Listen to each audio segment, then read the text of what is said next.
Anyway, so it's a great pleasure to be here. So what I'm going to talk about today is really intended as a lecture, not so much me presenting some of my own work, although I will be presenting elements of papers that I've written. And sort of what I wanted to do today was talk a little bit and point you to some of the recent work that has been going on in the area of sort of reduced form empirical macro that aims at estimating causal effects of macroeconomic shocks. I should, these are live views, not those are. Okay, so the general approach in macro follows sort of 3 steps like this, right? So suppose that you're interested in learning the effects of a surprise change in the stance of monetary policy. So suppose that you're interested in learning what the effects are of your tax reform. Okay? So one way in which the empirical literature and macro tackle these kind of questions is collect a bunch of observable time series, right, and the vectors here, and then pick a model for modeling expectations that agents may have, economic decisions makers may have about the evolution of those series.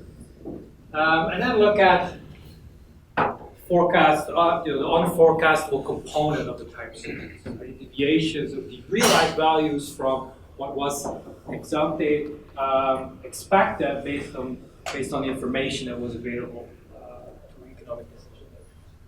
Okay, and then from all these unpredictable variation in these time series, macroeconomists they identify meaningful economic. So they hope to identify meaningful economic shocks. Okay. Now, once you've identified these shocks, you can do all kinds of fun experiments with them. You can, trace an impulse response. You can feed it a certain realization of the shock, or you can look at what is the contribution of a given shock to the overall variability in GDP and unemployment, etc. Okay. So this kind of research agenda is very, very old, of course. Okay. And I wanted to talk a little bit about sort of the recent contributions or the recent evolution in this literature. Okay, so I'm going to divide my talk today in sort of 3 parts. Although the last part will be more of an afterthought because I won't have too much time. But the first step in sort of the research procedure is to pick a time series, or you need a model to produce these forecasts. Okay. I'm going to talk a little bit, so we have tons of models available, right? We have state space models, vector regression, moving average models, etc., etc. We have many models to choose from. I'm going to talk a little bit, I'm going to talk about those, and I'm going to talk a little bit about local projections, which is a technique that's a relatively more recent addition to the toolbox of the empirical macroeconomics. Okay, I'm going to also talk a little bit about invertibility, because there's a number of recent papers that have now proposed tests for invertibility. Invertibility is a fancy word for omitted variable clouds, essentially, or omitted variables. All right, so once you have your model that produces, that allows you to disentangle predictable and unpredictable variation in the time series, then comes what is often the most important step, which is identification, right? So how do we disentangle, how do we extract economically meaningful shocks from all the unpredictable variation? And there's many different identification schemes that have been used for decades. Sort of more recent contributions to this literature involve the use of external instruments. Okay, so I'm going to talk a little bit about that.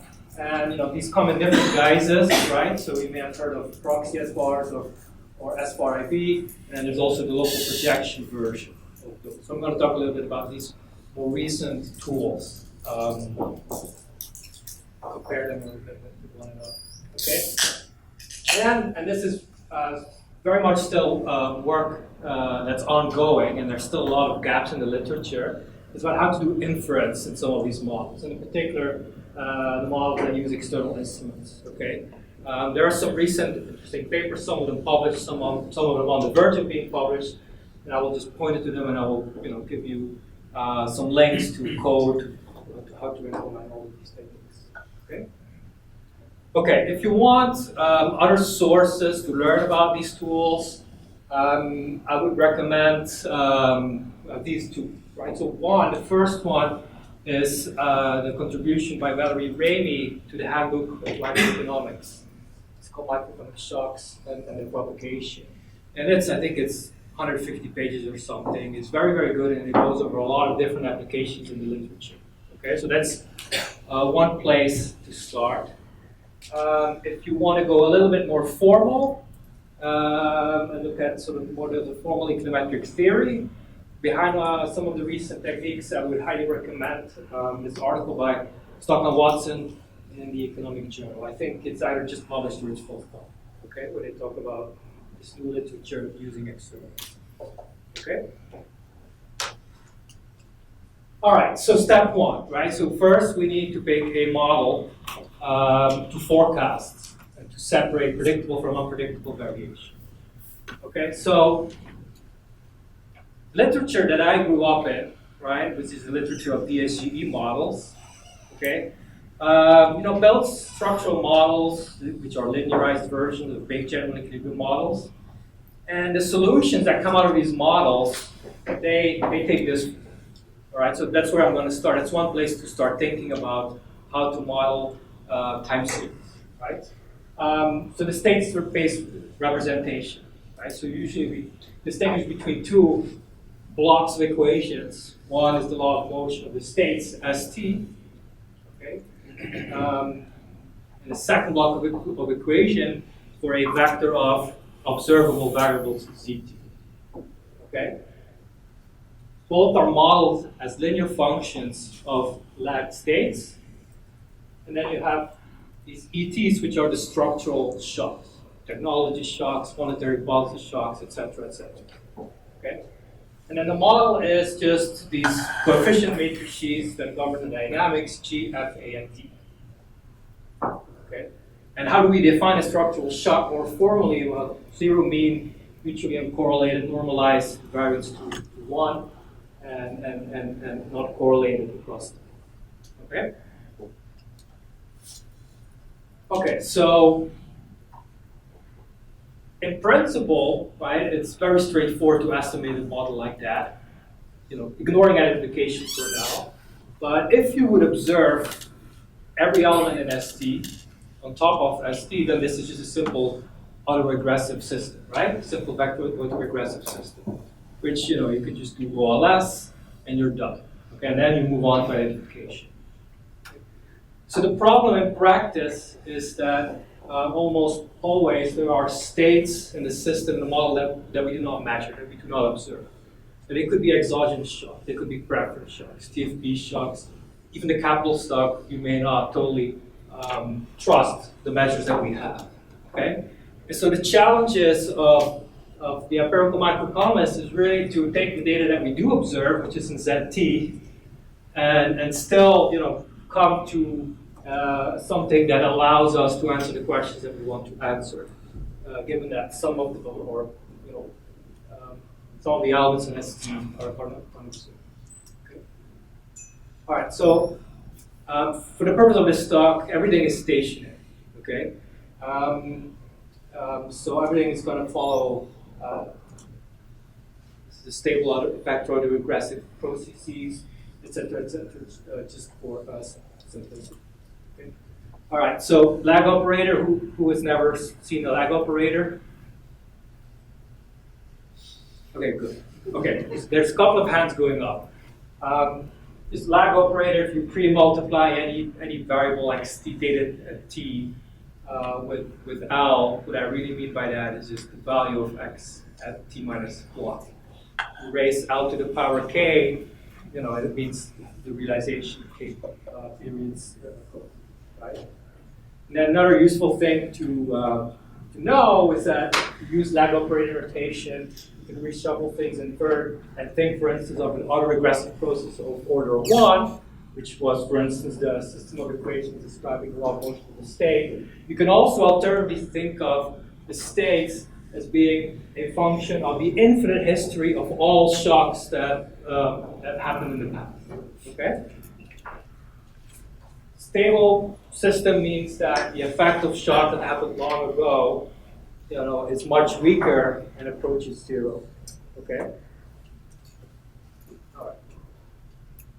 Okay. So we can have work with state-space models, and we know how to estimate them. I'm going to go into detail on how to do that here. An alternative is to work with moving average representations of the time series. Right. So formally, what the moving average representation of order Q is just, we have our observable data. We think of it as a linear combination of random white noise, realizing today, and up to Q lags. Okay. Very useful theorem is that any state is the Wald representation theorem. Is that any stationary process has such a representation provided that you allow for Q to be equal to infinity. Okay, so this representation always exists. Okay, at least for Q equal to infinity. Okay, so that means that stationary linear models for our observables can always be written as a moving average representation with infinite lags. Okay, so another way to think of a moving average representation, okay, is really as the elements, all the coefficients, be multiplying the lag variables are really nothing but impulse response coefficients. Okay, and you can go from state space representation very straightforwardly to a moving average representation. That's what is shown here. Okay, now the moving average representation of the data, okay, is what motivates local projections. Okay, that's sort of the representation that is the most intuitive to think about local projections. And I will describe later what local projections are. Bear with me. Okay.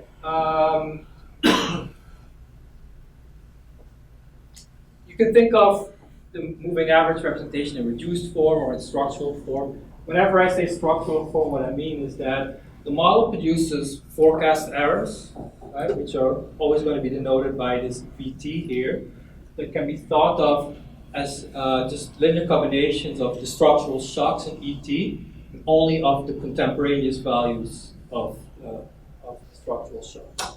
Okay, so you can think of the moving average representation in reduced form and in terms of structural form. All right. So we had state space models, we had moving average models. The third way to model time series is through vector autoregressive moving average representation.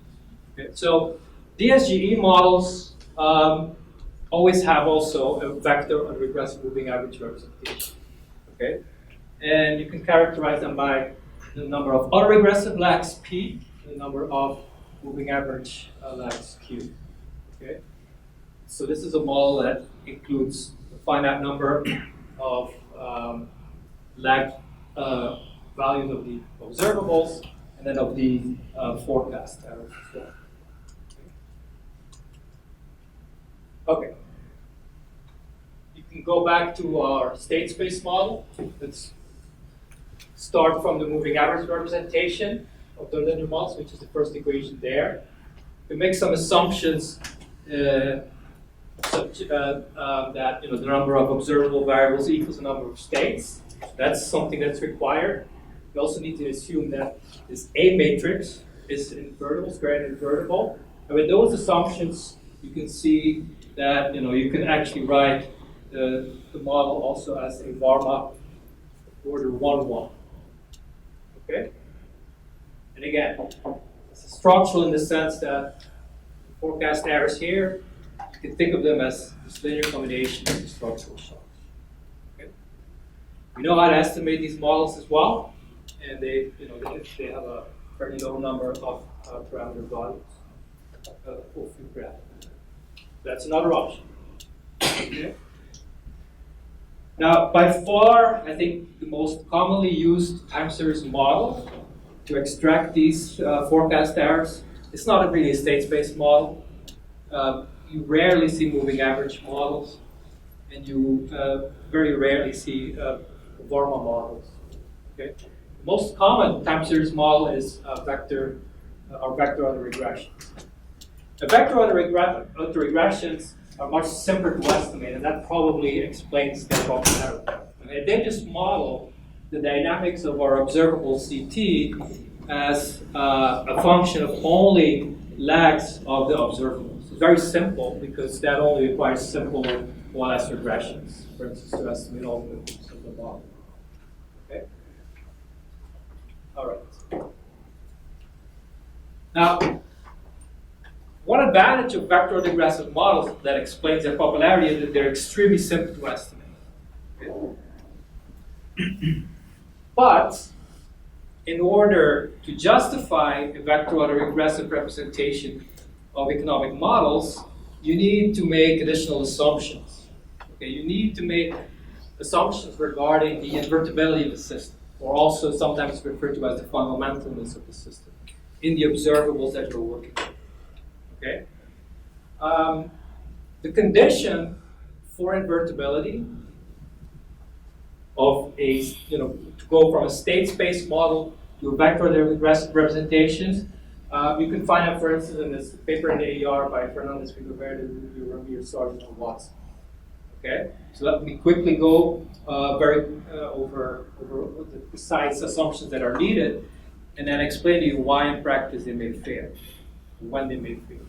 Okay, so the first thing you need to assume in order to justify, a vector autoregressive representation of the data is that there's stochastic non-singularity, which means the number of shocks and the number of observables need to be the same. Okay? Okay. That means that you can think of this matrix T, which connects forecast errors to structural shocks, as something that's square and invertible. Okay? We can use that to, in the first step, express the unobserved structural shocks as functions of something that's observed, the CT, and the state vector. Okay? And we could use this and substitute it into the equation of the law of motion of the state vector.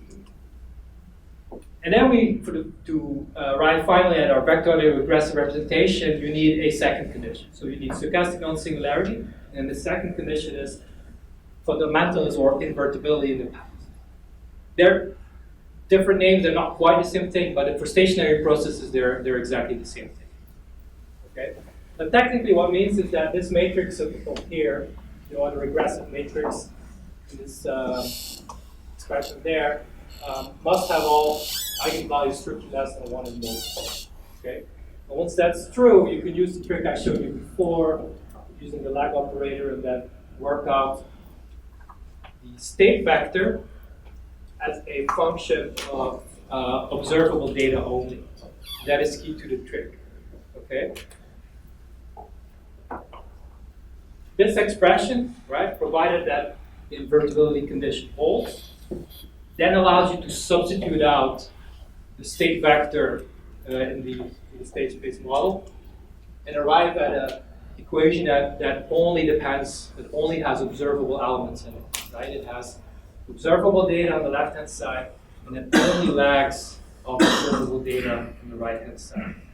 Okay, which is quite convenient to work with. Okay. Now, how big of a deal are these assumptions that you need to make in order to justify working with VERs?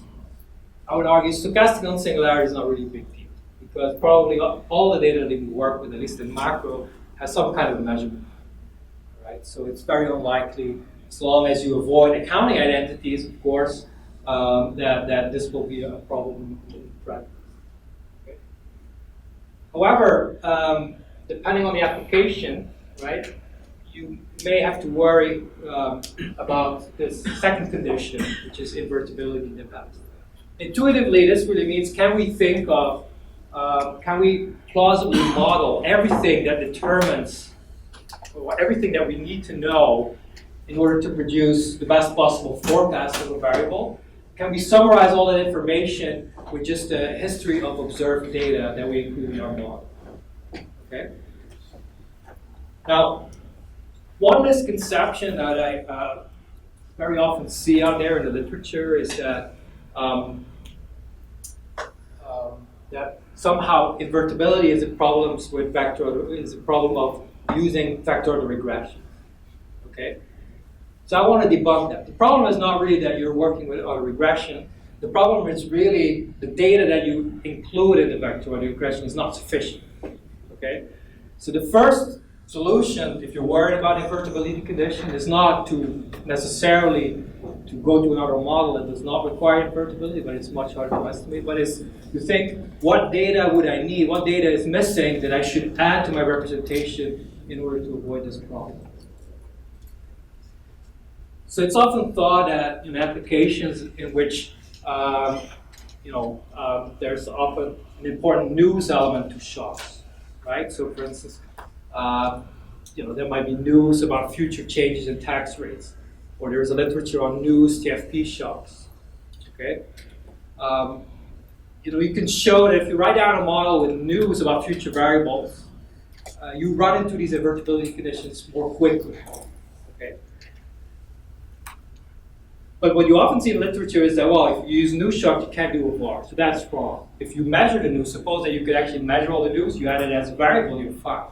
So the problem is insufficient information, not the fact that you use a video. Okay? All right, so I worked you through how you can go from a state-space model to justify, to end up with a vector of the regressive representation. You can also go from the moving average representation to the vector of regressive representation. And then the condition that you need amounts to exactly the same thing. So I'm not going to go over it. It's exactly the same. It's an equivalent invertibility condition. Then, so I'm not going to go over this. You can also start from the Varma representation that I derived and go to the vector of the regressive representation. Again, you end up needing the same invertibility condition, obviously. Okay, so you can write down your favorite model and sort of work through all these different representations and see how they're connected, and then check whether actually you have these invertibility conditions hold or not.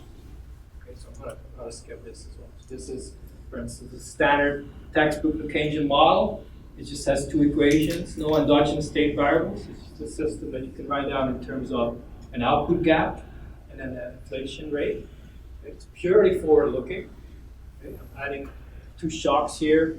One to the Phillips curve, which is the second equation, and then a demand shock or an IS shock to the first equation. Okay, it's you solve it by iterating forward, by solving forward. Okay, and whether you can do that depends on the Taylor principle. Okay, you take a stand on the law of motion for the exogenous processes, the shocks that we do not observe. These are the hidden states, right, that we do not measure. So here, just a simple autoregressive process for both of them. You work out the expectations, plug it in, okay, and this is your solution in state space 4. Okay, so this is a solution in state space 4. You follow the steps. You can think of it as inflation, and output being just the function of the infinite history of all the shocks that hit the economy. And in this case, there's also a simple Varma representation. They're both the same because there ends up being Q ends up being equal to 0. Okay. All right. So just an overview. The first step is that you need to pick a model to model expectations. You can use a state-space model, moving average, etc., etc.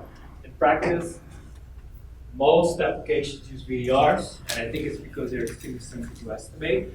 But careful because you need this additional invertibility condition. Okay. All right. If you want to, these are some references in textbooks that tells you how to estimate all. Okay. Now, a more recent tool or way to estimate at least part of, or often just to derive impulse responses, is local projections. So what are local projections? Okay, so local projections are even easier than VARs, and I think that's why they've gained so much popularity in recent years. And they're easier in the following sense, right? If you use, let's say, a VAR or even a VARMA, often what you're interested in is impulse response functions. But deriving these impulse response functions, you again need to invert the VAR again to get back at the moving average representation. Which means that the object that you're really interested in and that you want to do inference on, which is the moving average, is going to be a complex nonlinear function of your estimated parameters. Okay? And so to do inference on that, you will have to go to a delta method or computation intensive methods. Okay, it's not that big a deal, but there's a way to even avoid that time-consuming step. Just do local projections. So local projections are essentially ways to get to all these moving average coefficients by running a sequence of regressions, where you regress your observable data, h periods from now on your information set dated at t. Okay. So you will start with h equal to 0 for the contemporaneous coefficients, regress one period ahead, and so on and so forth. Okay, that's very easy then, because then you can do standard inference. Everything is linear. The impulse response coefficients are all linear. It's very easy. You can state that super simple thing. Okay. So, right. So, setting aside the issue of identification, right? So, suppose that we do know how to disentangle structural, to extract all the structural shocks from the forecast error. So we know this D. Then you can if you know the D, you can just very simply with iterative successive regressions estimate every single impulse response coefficient. Okay, and its data you just remove it. You want to correct for some autocorrelation that will show up for h larger than 0. But other than that, it's just a simple OLS regression. Okay? You don't need to do delta method or anything like that. Okay. The downside is that, relative to your VER, the inference around the impulse response coefficients will be inefficient. It's an inefficient, generally inefficient estimate, unless you do other things. But what you gain is that it's simple.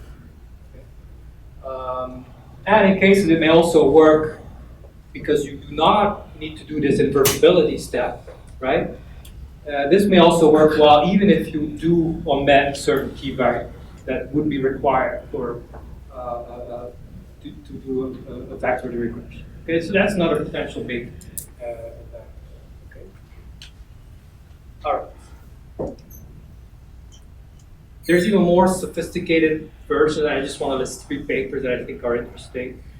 They all work off they're closer cousins to local projections than they are to anything else, in the sense that they work with the moving average representation. They're all Bayesian versions of estimating moving average representations. Make it a lot easier to do so. All right. Okay, so that concludes the part about what model to pick. If you're lazy, you do a bar. If you're more lazy, you do local projections. Now is identification, right? So we have our forecast errors. How do we figure out meaningful shocks from these forecast errors? Okay. So what we're after is the structural impulse response coefficients. Okay. We're after identifying figuring out at least one of the columns or possibly all of the columns of this D matrix. All right, so what's the fundamental problem is that we have our forecast errors. We compute the variance-covariance matrix of these forecast errors. And that gives us some information that that poses some limits to what the D matrix can be. But crucially, it doesn't provide us with enough information to identify all the elements of the D matrix. And therefore, we need to make additional assumptions to pin down at least one of the columns.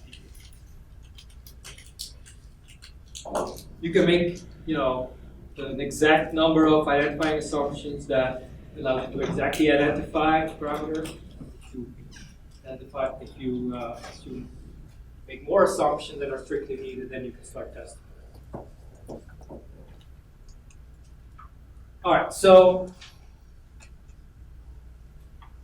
the most commonly used identification restrictions, at least until fairly recently, are assumptions that you make directly about the impact, parametric assumptions. Okay? And often it is to the contemporaneous. You restrict the contemporaneous effect of a shock. Often it's equal to 0. Maybe these timing.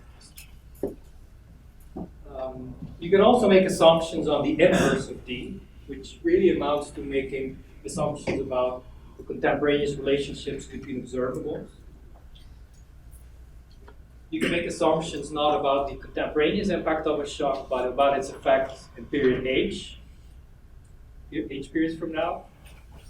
Or you can go all the way to H equal infinity. You make assumptions about the long run effect of shocks.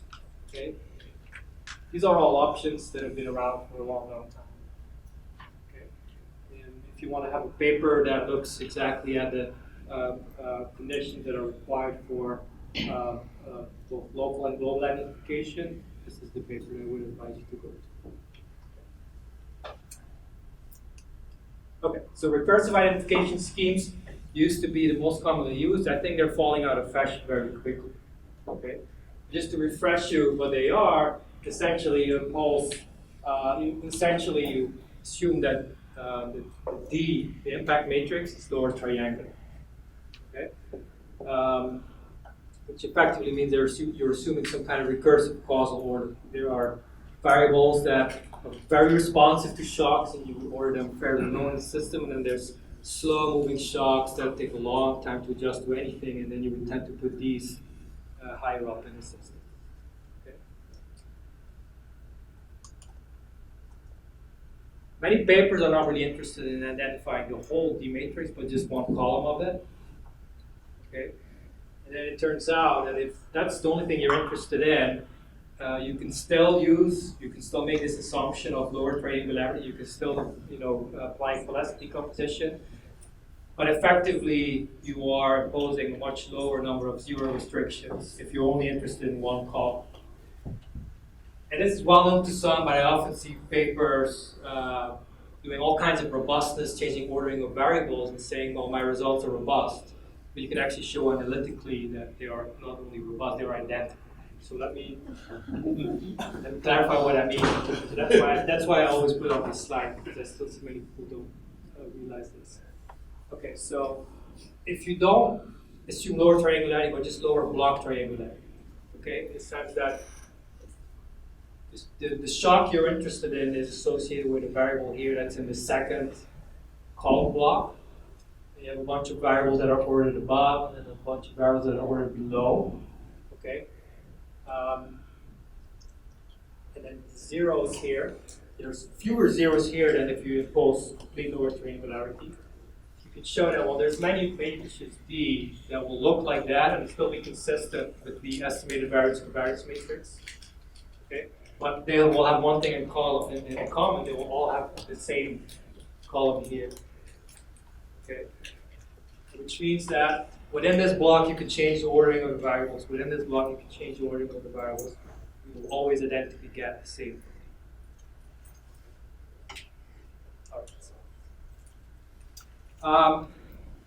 Lots of papers, and this is often much more appealing from the perspective of economic theory, make assumptions about the long run impact of shocks. Right? Just typically, we have lots of our models make sort of pretty robust predictions about long run effects. Right? An increase in money growth has no effect on economic activity in the long run. Right? You can see how in many models that will be the case. It is much less restricted. Okay? So these kind of assumptions work, in principle, work very well.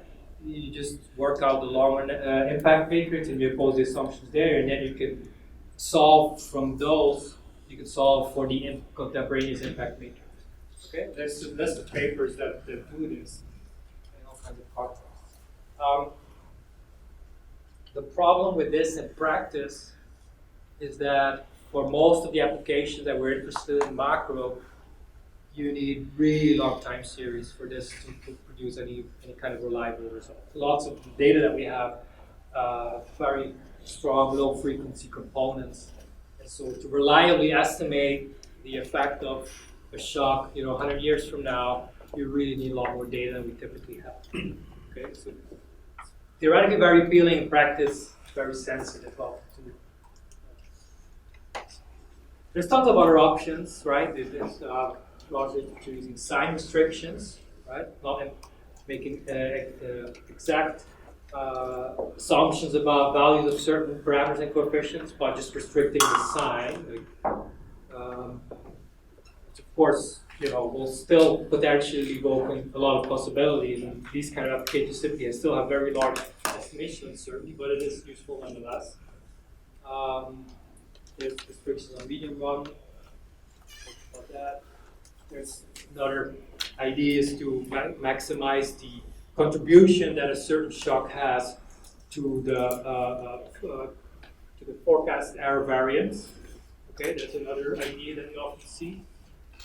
And then there's the underused scheme that exploits potential heteroscedasticity of shocks. And if you have a shock that's heteroscedastic, then actually may be enough to identify its impact. Okay, so you can look at these. All right, but what I really wanted to talk about is a more recent literature that sort of imports ideas from the IV literature into this time series analysis. Just to refresh your minds, what is an IV? What's instrumental variable anticipation? It's when you have a regression y on x, and you're worried that the x is correlated with the error. If you have an instrument that satisfies the exogeneity condition and the relevance condition, then, for instance, by two-stage squares allows you still to get a consistent estimate. I hope you're all familiar with that. Okay. Well, it turns out that all of the identification schemes I talked about so far really can be thought of as IV problems. Okay. This is an old paper by Hausman and Taylor in econometric in the 80s showing that equivalence. Okay. So, for instance, and this is very contrived because this is not how you would do it in practice. This is way too elaborate. But you can think of a recursive ordering as just, you can solve for all the unknowns by doing a sequence of univariate IV regressions. Okay, this is how you would do it. But this is true for any kind of restrictions that you may impose, both on the contemporaneous impact matrix, or on the long run. Okay, you can always think of this as IV plans. Okay, so Shapiro and Watson is a paper that uses this number of IV steps in order to impose long-run restrictions. So it's not new. And Hausman and Taylor is the general theoretical treatment. Okay. And even with sign restrictions, you can do this. For instance, you can just import the techniques in this paper by Nebo and Rose. Okay. So why do I bring all of this up? Right? It doesn't really add any value. Well, if you think of identification problems in VARs, for instance, or in any of these other time series models as IV problems, so that opens the door, I think, for a lot more flexibility and creativity in how we identify shocks. All of these identification schemes that I've talked about, essentially, you can think of it as IV problems, but what they're really using is internal instruments, right? They derive instruments from the variables within the system. But there's no reason why you would want to stop with just these internal instruments. Okay, you can also use a lot more information that may be useful for identification, but you do not necessarily directly want to put in your time series. Okay. Okay. Now, the reason this is exciting because once you realize that and you think of, you use a little bit more creativity of what potentially could be instruments in our time series models, it allows you to avoid what are criticisms of all these other identification schemes. And I talked about a lot of them already. These short-run restrictions, timing restrictions, they're really, rarely justifiable from economic theory. Right? These are just almost arbitrary assumptions on what variable is allowed to move, when, to what shock. That doesn't generically come out of the structural models that we write down. Okay? The long-run restrictions do have often the sound theoretical motivation, but they don't really work with the samples that we have. Another criticism that was, mentioned in the context of monetary policy VARs was that if you do, for instance, a Kovalevsky decomposition, and you look at the shocks that you identified to the federal funds rate, say, and you plot them, they don't really square well at all with sort of the history of what we know were important or surprise monetary policy decisions. Right? In a lot of cases, these shocks do not really make sense. You cannot really link them to what we would read in a green book or something. So that was another criticism. And again, so general idea is that you can also maybe bring in more information to address invertibility issues, in particular when it comes to identifying new shocks. All right, so this brings me to the external instrument approach, right? Which is where I've made some contributions. So let me give you a little bit of background of the application that which this emerged, this idea emerged, right? So I've read a bunch of papers that try to estimate the effects of changes in tax policy. Okay. Now, identifying the effects of surprise changes in tax rates is an extremely challenging identification problem. And the reason it's so challenging is that none of these other traditional identification schemes really work well in this application. Okay? Tax rates are highly endogenous, but they also move very fast. Okay, if you taxes are much easier to adjust, more quickly to adjust, for instance, than government spending or anything like that. Okay, so none of these existing assumptions really work well. Okay? But on the other hand, we know specific times when there were certain tax reforms, right? So in a very important paper in the AUR, Wilmer and Wilmer just wrote down the whole list of all the tax reforms that occurred in the United States at the federal level since World War II. And they said, these are instances we know taxes change, so whatever model we do, we should see shocks in those periods, right? Okay. What their paper did is just literally try to measure these shocks and then just run regressions on distributed lag of these shocks, and there's your impulse response. Okay. But it turns out that you can do something that's a little bit more clever, which is to take these constructed or these attempts at measuring the shocks directly and not use them directly as right-hand side regressors, but use them instead as sort of proxies or instruments or approximate measures of the shocks that we identify within a bar, let's say, or within any of these other models. Okay, and it turns out that this potentially works in a lot of other settings as well. There's often cases where we just know from reading a newspaper that there are some events that are that weren't really expected, some election or you name it, and you could plausibly argue that they weren't really related to anything else that was going on contemporaneously. Okay, and so these two conditions sounds like the conditions that you need for a good instrument. Okay. This goes back to ideas, back to Friedman and Schwartz, and then a lot of work done by the Romers in the area of monetary policy. there's applications of early applications of this in the literature identifying the effects of oil price changes, right?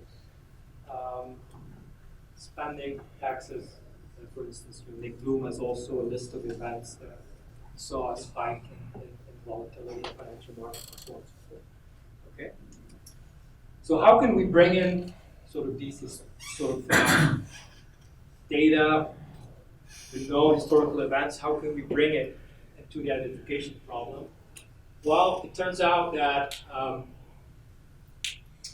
let's say we have a variable empty. Think of it as a vector that lists all tax reports, okay, in the United States. And it may be 1 if it was a tax increase, and a -1 if it was a decrease, and 0 if there was none. Okay. Condition 1 is, well, this thing is a crude measure of a tax shock, but it's plausibly correlated with the true underlying shock, which we do not observe directly, right? So it could be relevant, and that's assumption number 1 that's required. The second assumption is, okay, it could be, or it needs to be unrelated to any other shock that is hitting the economy at the same time, right? That's a little bit more tricky, right? Because certain tax reform may be a reaction to another shock that was causing a recession. The policymakers just responded by lowering taxes to fight the recession. Okay? So you need to dig a little bit deeper and figure out what is the motivation for a particular tax reform. Was it as a countercyclical measure, or was it motivated by ideology to address some long-run issues related to debt or some desire to boost economic growth? Okay, so suppose we throw out all the tax changes that are clearly cyclically motivated, and you can come up with a measure that may plausibly satisfy the exogeneity assumption number 2. Okay.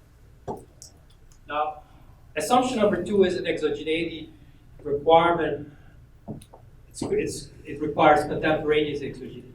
Right? So our vector of historical events is uncorrelated with contemporaneous other shocks. The third assumption is stronger than that. It requires lag exogeneity. It imposes lag exogeneity. Right? So there's nothing that we can measure that would predict a certain tax example for 30. That's what the third assumption says. Uncorrelated with any past shocks in the Now, empty may be anything, right? It could be a dummy variable. It could be only observed over a subsample of the data that you have in the vector of observables, etc., etc. All that is needed is relevant, that it has some significant covariance with the unobserved shock. Okay, now people have been constructing measures like this forever. This is not something new. But until recently, they were used in econometric specification as follows. So either they were included in a distributed lag specification. This is a typical Wilbur approach, right? You take your observables and you regress them on a distributed lag, and then the coefficients are encoded response coefficients. So you can add these measures just as an exogenous regressor to a bar or whatever time series model, and trace out impulse response functions from that. Or you can add them simply as an endogenous variable to the system, right? If you want an interesting paper on this last approach, there's Pascal. Yeah. You should look at this paper. Oh, he's here. Yeah, so. Okay. So these assumptions are they plausible? So now, one thing is that 2 of them are always tested, right? The relevant assumption is something that you can test in the data. And the third assumption is also tested, the predictability of this instrument entity. What's not testable is the second assumption. That's just something that you need to assume. Okay? Downside is that these first 2 specifications require this third assumption. You need to have events that are total surprises that are completely unpredictable by any past shock. And that is often an implausible assumption to make. In the end, any tax reform, has some reason, has some motivation, right? And there's always some forecastable component many of these measures that we may think of. Okay. Another problem is that quite often there is measurement error in these measures, right? And as soon as there's measurement error and you include them directly on the right-hand side, your impulse response is going to be biased for standard reasons. Okay. Instead, you can avoid a lot of these problems by using these variables as an external instrument. Okay, so this is based on a paper I have with Morton, Robin, and AER.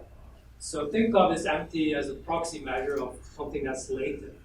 You just go ahead and estimate the var that you, or any other time series model that you would always estimate. And you just impulse in the system these first two conditions. Okay? That's enough to identify the impulse response. Okay? You can show that. Up to scale. Okay? And it's very easy to do. It's just very easy to solve for the impulse response. Okay? So you can solve, you can impose it, and then you can, in some cases, there's one shock, one instrument. You can also just solve from the scale, because there's only one scale of the entire impulse response coefficient that will be consistent with the variance matrix of the forecast. Okay. So the benefit of this approach is that you don't need to assume that these events are totally unpredictable or lag exogenous. Okay, that's taken care of by the VAR. Right? You have included all the variables in the VAR required to predict anything that can be predicted. It's sort of parsimonious because it has fewer coefficients, or you don't need any lag coefficients on what is often in many applications is a very sparse variable, right? MT. You can take care of the scale, and it's robust to measurement error. Okay, this does not suffer. You can measure the MT with measurement error, no problem. It doesn't lead to any problem. And most forms of measurement error. You can also generalize this, and you can use multiple instruments to identify multiple shocks. You can do multiple instruments, one shock. You can do two shocks with two instruments, etc., etc. Okay. In fact, and I don't have time to go into detail, you can even do things of like the following. So let me take the example of monetary policy post-financial crisis. Whereas you can make the case that before 2007, monetary policy, the stance of monetary policy could be measured by a single instrument, the federal funds rate, let's say. It was enough to just measure shocks with that single instrument. It's really hard to justify that post-2007. Right? The Fed has created a lot more policy tools. And really monetary policy now is multidimensional. There's forward guidance, there's the asset purchase programs, as well as the standard interest rate. So a monetary policy shock now is really a simultaneous move in a bunch of instruments. Okay?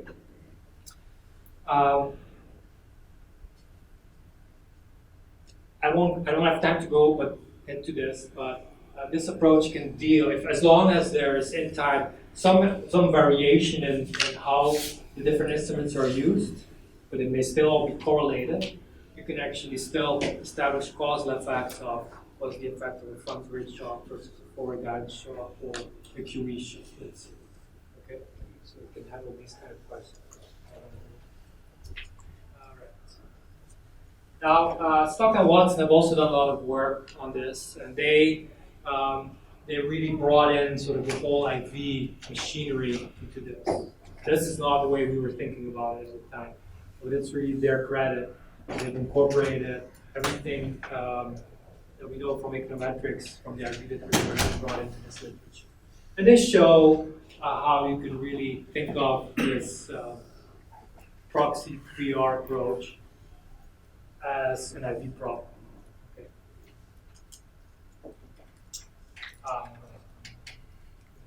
Okay. So there's tons of applications of this machinery now, and I think this is popular because it avoids problems with existing identification schemes. The downside is, of course, that you need to come up with a good instrument, right, which can could be difficult and time-consuming and so on. Let's talk about Watson. Have an interesting paper, the Brookings,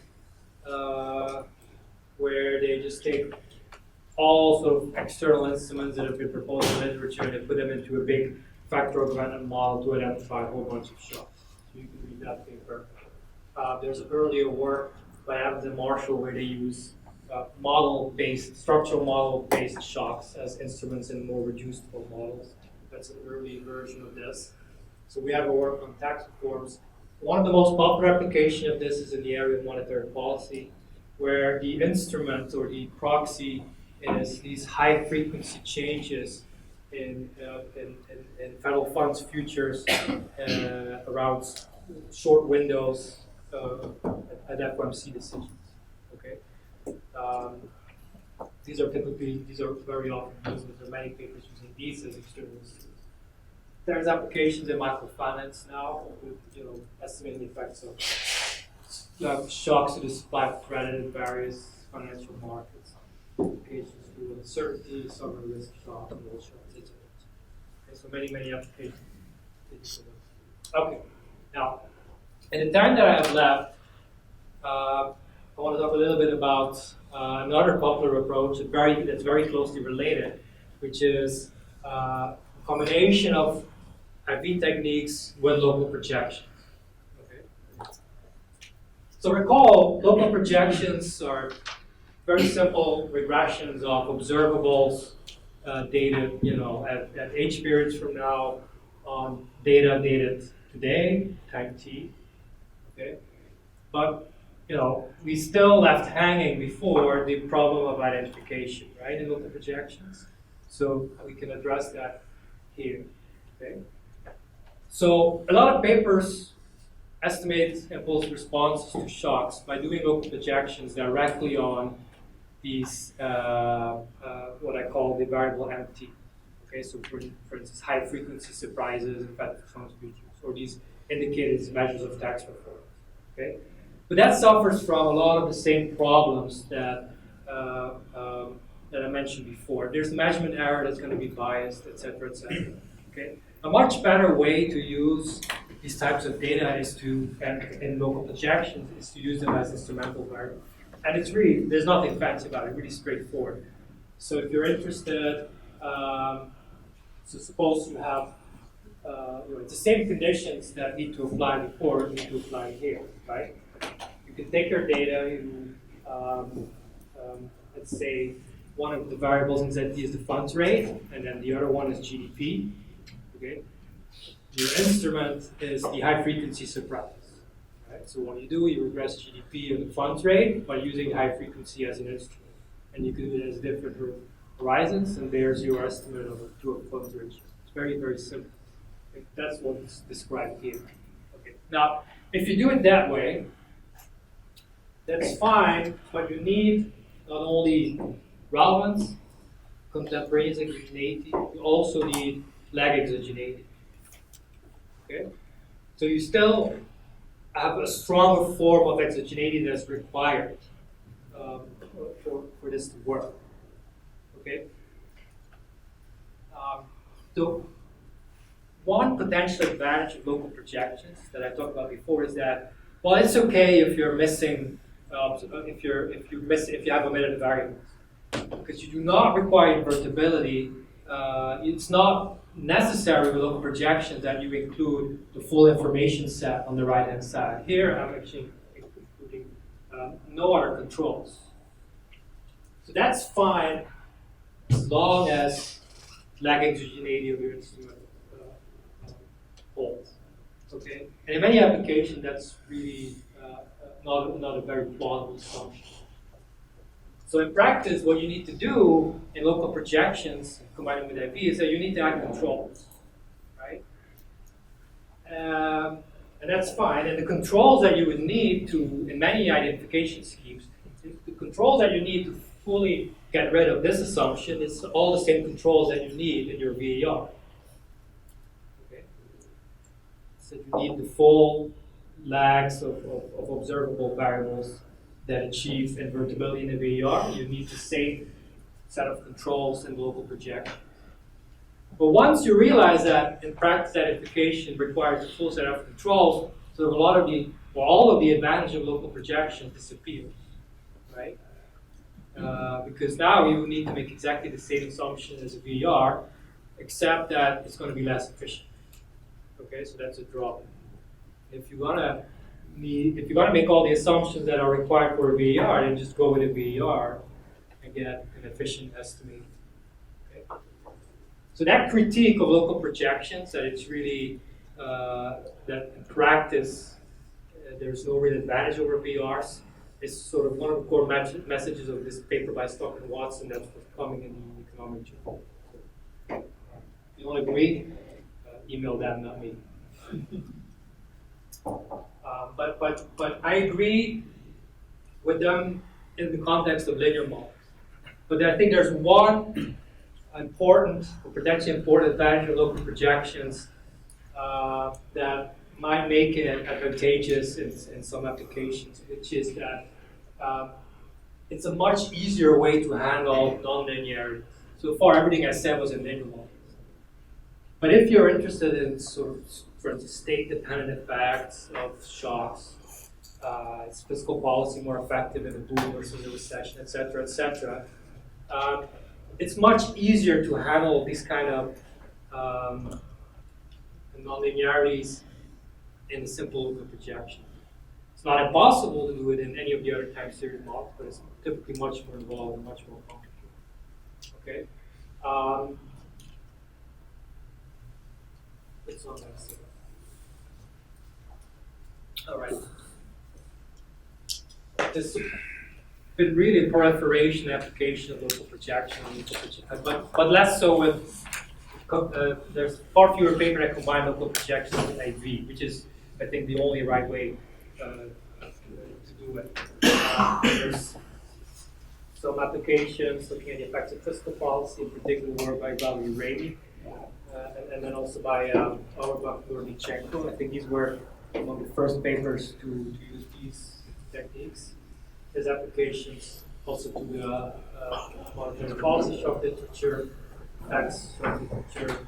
We have a paper looking at shocks to credit policies in the United States that makes use of local projections that we. And Alan has a paper looking at the effects of fiscal austerity that I would also call local projections.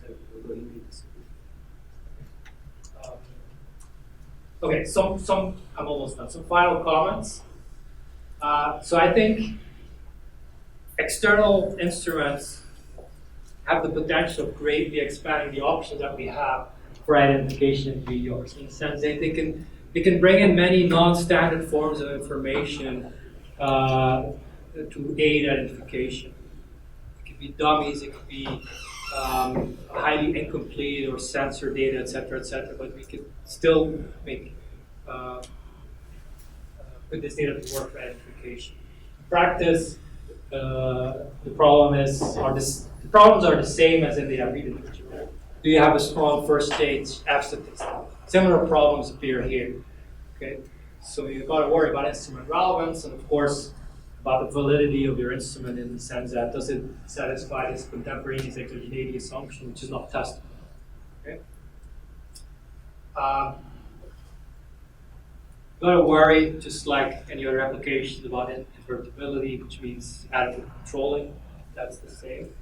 And if you want my advice, local projections, I wouldn't use it if you're only interested in standard linear applications.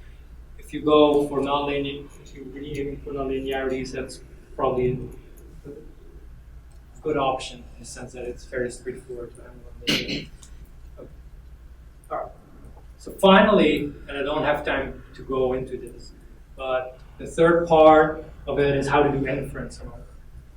Okay. So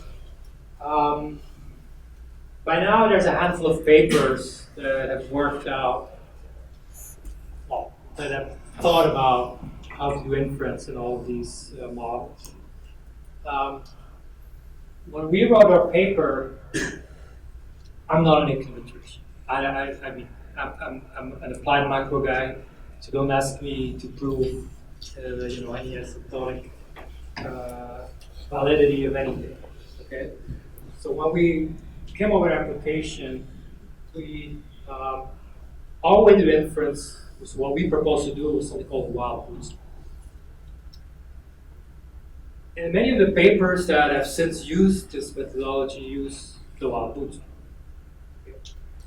So turns out that, and this is based on work that came way after our paper, that the wild bootstrap is actually not asymptotically valid in multivariate settings. It's not valid if you use external instruments for identification. It's not valid if you use scholastic decomposition. There's nothing to do with identification there. It's just not a valid way of doing inference, construction, false responses. Yeah, asymptotic. Okay. So probably we shouldn't use it, although it may still work well in small samples, but I would not, for that reason, advise you to use it. Okay. So what else? Well, there's a contribution by Yetch and Lunsford that propose a version of the moving block bootstrap that they show is asymptotically valid. So that's one option. And this is a paper in the AER. It's common in our paper that's coming out soon. Okay. You can go to Kurt's webpage and download the code for that.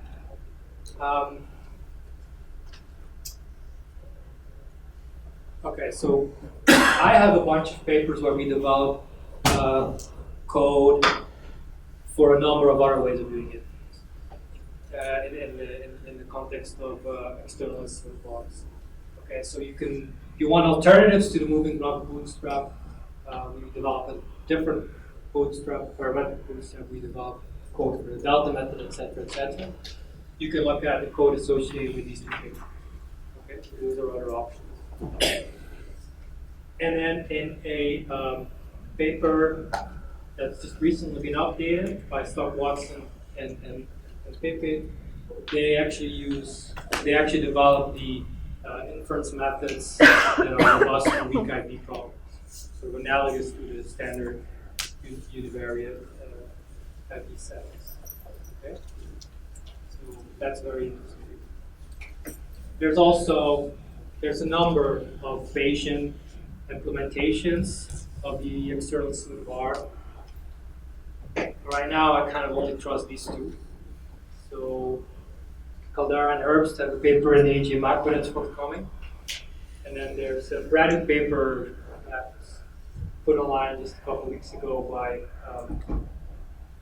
Jonas Dan Wagner, and it's not Telza. Apologies for that. It's called Rubio. Okay. And they developed also the Bayesian methodology. And it's a little bit more general than what's in this one. I think this is very promising. That's it. That's all I have.